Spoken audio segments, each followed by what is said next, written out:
All right, Nika, we've got more Chicago Bears media fear-mongering going on, and we're breaking it down on Stop the Press.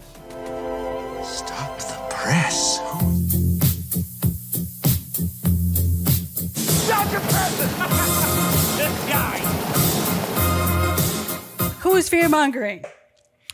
Oh, it is our good pal, Mark Grote, as Shaquille O'Neal calls him. Okay. No, I was browsing X, of course, as I do, and I came across a clip of Mark Grote, and he was spitting fear, Nika, Of course. in his microphone. Do the Bears have enough at wide receiver to make up for the departure of DJ Moore? Okay. At Grote Sports has concerns about the depth at that position. And I'm like, say what now? Because I felt like going into this offseason, it was pretty much all but known that the Bears were going to move DJ Moore. Right. Without a major contract restructure, there was just so much money that was going to be owed to him. Like, even after they got traded to the Bills, like by a couple days, some new money kicked in that's guaranteed for him. And they now owe him money for like 3 years. So it's their problem now. Sure. But I don't want to ignore the importance of a guy like DJ Moore on your team. He's the veteran wide receiver leader, even if the stats don't bear that out necessarily. That's okay. He's been there. He's been there, and he leads by example in a lot of ways, especially by being on the field. He played in a lot of games. In fact, I don't think he missed one this past year or the year before that I can remember. So having said that, I understand that it looks like a bigger loss than it might be to some people. All right. Well, let's take a listen to what Mark Grote had to say on the score. I think I could depend on Luther Burden to keep up what he did last year. Yeah, easily. I think we can depend on Rome to be better than he was last year. I think. I'm certainly depending on him to be that. I think we're in a pretty safe place. We haven't mentioned Colston Loveland because he's a tight end, but I'm pretty sure he's on the upswing. The rest of it, I can't slam dunk Jahdae Walker. I can't do it for Kalif Raymond. So it'll just be interesting to see what they continue to add. Do they draft somebody? I don't know if they would do that, but it'll be interesting to see. Wow. Just doom and gloom for him, huh? It is a bit mystifying here. I wrote down these names in order so we could go through them one at a time that he brought up. He started with Luther Burden. Let's not forget, this is the guy that Ben Johnson pretty much hand-selected to draft. Was so happy about it with the media saying, like, yeah, he's a dog, isn't he? Hell yeah! He's also now looked at as someone that should have been a first-round draft pick. And when you get that value at pick 39, you take it. Absolutely. You take it. Hell, when you get that value at pick 25, you might take it, which is where the Bears draft this year. And it's interesting that he brought up, will they add? More on that in a minute. I want to go next to Rome Odunze. I want to talk about Rome for 1 second here. Like, I am sick of the Rome Odunze bashing. It's really clear to me that he was injured for a better part of the second half of the season last year. And I know he dropped that pass that should have been a touchdown against the Rams. We just got to let it go. You know, he was drafted 9th overall. He is a top 10 draft pick, just like Caleb Williams in the same draft class. Good, better, best! Good, better, best! This is a big year for Rome Odunze coming up.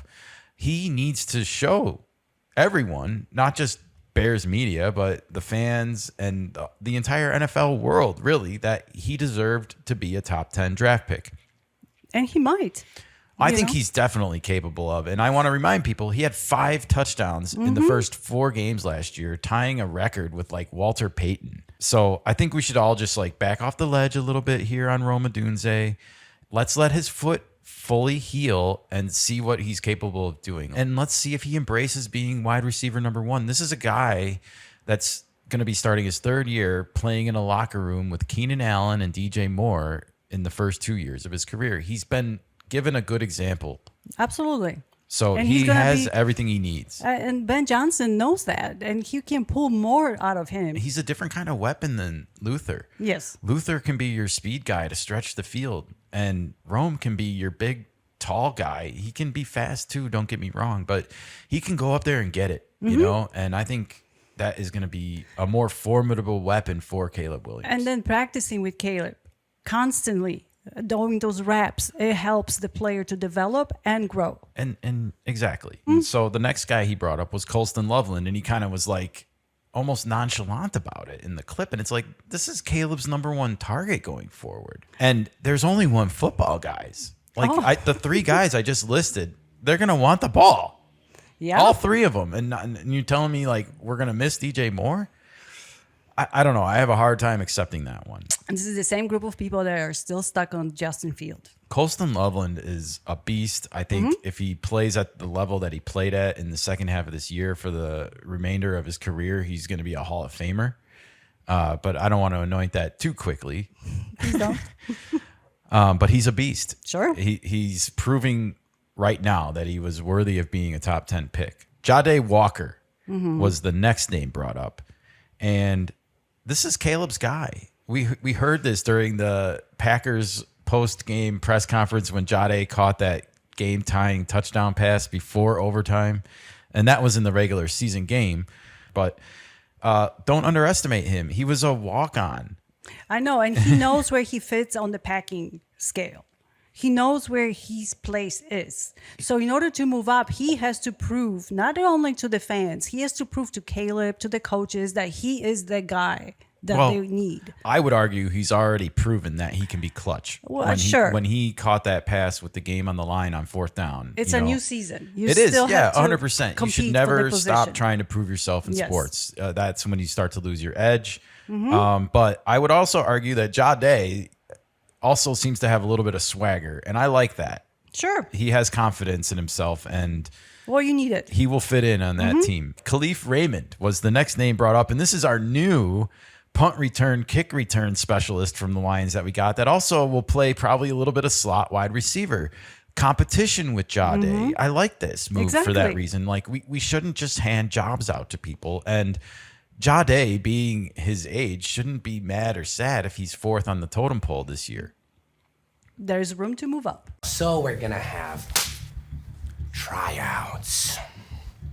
There's always room to move up and stay hungry. Yep. In the meantime, Kalif Raymond is somebody that is experienced with working with Ben Johnson and his offense and Antoine Randall L.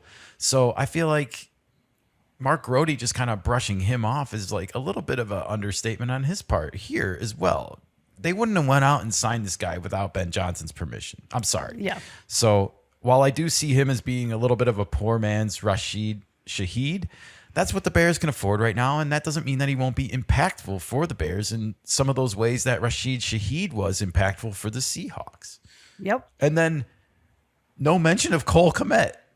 We said when DJ Moore got traded that this seems to indicate that Cole Kmet will be the one staying here long term. Good, better, bad. And yet Mark Grote did not even mention Cole Kmet here. Cherry picking players to fit his agenda, Well, maybe? or just forgetting, like, there's only one football. How are we going to spread the ball amongst these guys that I already listed in one game and not even bring up Cole Kmet yet? I don't The know. guy who caught the last touchdown pass of the season, by the way, on that fourth and Hail Mary against the Rams. He doesn't even get a mention here. And, oh, by the way, I heard from a little birdie on Twitter, X, Was whatever it you blue? want to call it. It was not. It was orange.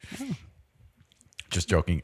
It was, but it did indicate that there may be an extension incoming for Cole Kmet very soon here. I would not be surprised. Yeah. Stay tuned. If there is an extension for Cole Kmet, we will do Breaking Bears. Yeah. I wouldn't be surprised one bit. All right. Well, those are the players he mentioned. Having said all that, look, don't be surprised if the Bears draft a wide receiver at some point, even if it's in the first round. Don't be surprised. They probably will draft a wide receiver. If there's another player that Ben Johnson is like, that's a guy's a dog, I want him. Like, I don't know who's going to tell him no. And for all the people fear-mongering about the Bears defense, well, just remember Caleb Williams wants to be like the best offensive ever in existence this year. And we And want not even if they don't get that, I know, but we they're want, going to score more points. and Ben Johnson wants to have the game played faster, more impactful, more dynamic, and Explosive. younger. Explosive. You get that with the new draft picks.